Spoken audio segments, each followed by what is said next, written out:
ligtas na ang 5 Pilipinong seafarers ng MV Eternity Sea na unang inatake ng rebelding grupong Houthi. Sabi ng Department of Migrant Workers o DMW, bukod sa 5, nasa 17 Pilipino pa rin ang mula naman sa Magic Seas ang inaasahang makauuwi na sa Pilipinas. Narito ang detalye mula kay Isa Estraliado. Nasa gitna ang 5 mula sa 21 Filipino seafarers mula sa MV Eternity Sea na inatake ng mga Houthi rebels ayon yan sa Department of Migrant Workers o DMW. Kinumpirma na ng DMW nitong Webes, July 9 na bagamat posibleng mayroong mga minor injuries ang 5 Filipino seafarers ay nasa ligtas na kalagayan na ang mga ito. Merong 5 tripulante na nasagip, nasa tubig sila. Nakita sila ng rescue team at nasagip sila. Hinahanap pa yung the rest.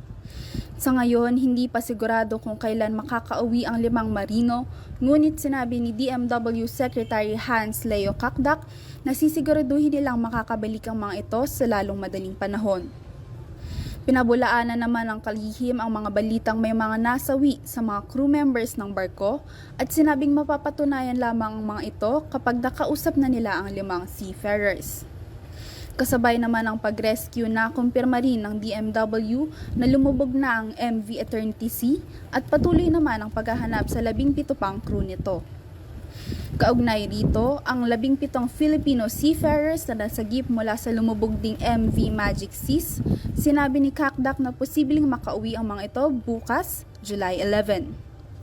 Nakikipag-ugnayan na rin ang kalihim kay Overseas Workers Welfare Administration o OWA Administrator Patricia Yvonne P.Y. Kaunan patungkol sa mga tulong na maibibigay nila sa mga seafarers at mga pamilya nito.